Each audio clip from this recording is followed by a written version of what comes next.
Hi, thank you so much for joining me in the studio. I'd like to go over some of the basic supplies that I use every day in my mixed media studio. So this is a nice just array of things that I think that you'll find useful anytime you sit down to work. And let's start with the basics. I have a great range of different paintbrushes that I use. So you're going to be doing a lot with glue. I do a lot with collaging. So these are really helpful. I have all sizes, big to little, and some of them are not expensive. You can just use throwaway brushes. They're called chip brushes, so no worries about that. Another thing I use quite often is ink.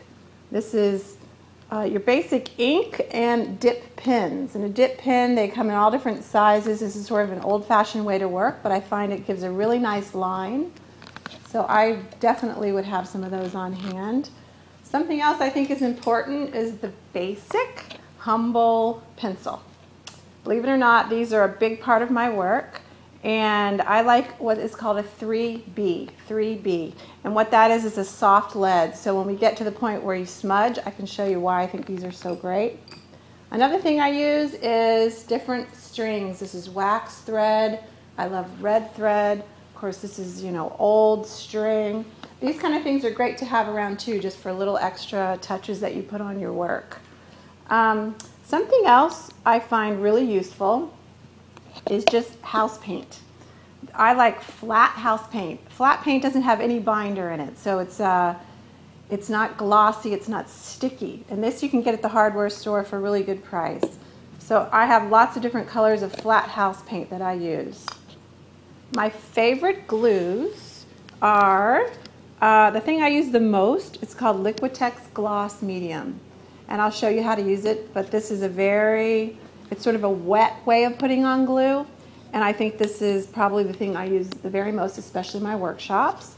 Another great glue, and this you put on with just a brush. It's kind of like a glue stick, only thicker, and it's called Yes Glue. It's 100% archival. It's something that doesn't require any water.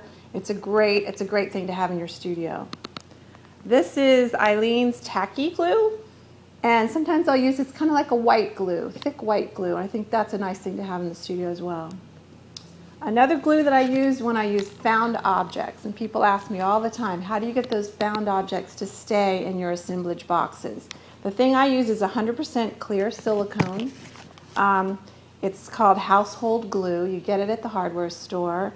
And this is the thing that it takes about 15 minutes to tack up, 24 hours to really set up. But this is what holds my heavier pieces in place. GE is the brand that I like.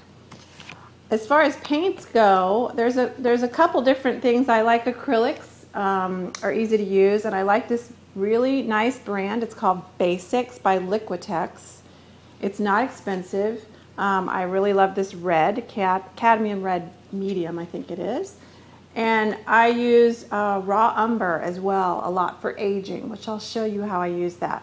But you can use any brand. Golden is also a fantastic brand of acrylic paint, just paints that you enjoy. This is just sandpaper. Always comes in handy in a studio. Different grits. You never know where you're going to use it. Sometimes you use it before you glue things. This is a funny little tool, and it's called a Bondo spreader. And when I'll give a demonstration of how I use the matte medium, and the Bondo spreader is how I sort of smooth the piece down that I'm gluing and get the excess glue out. This is a really handy dandy tool, and you get it at the hardware store. Bondo, I think they use it on cars. Spreader, it's a funny little tool. You can use a credit card, but this is more flexible.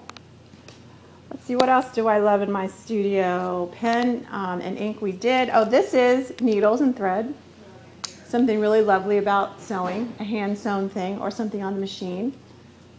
And then you need something substrate. So there's lots of different ways to go. These are little canvas boards.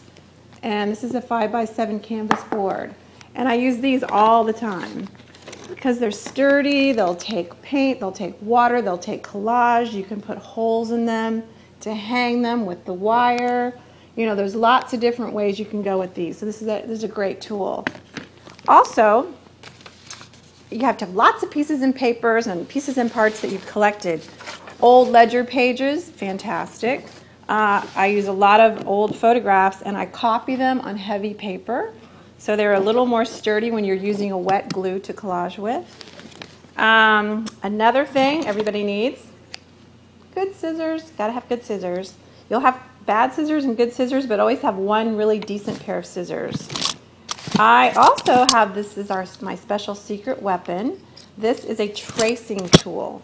And what it is, it's for, I guess it's for sewing when you're doing patterns. But I use this and I'll show you coming up. This is just a real simple plastic tool with a rolling wheel with little points on it. And it's great when you roll it in paint. Makes a really nice line.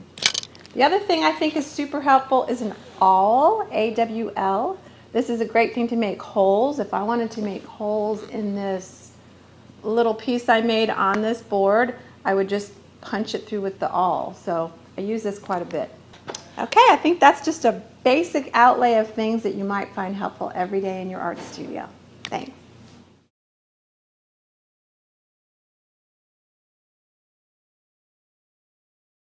There was some really funny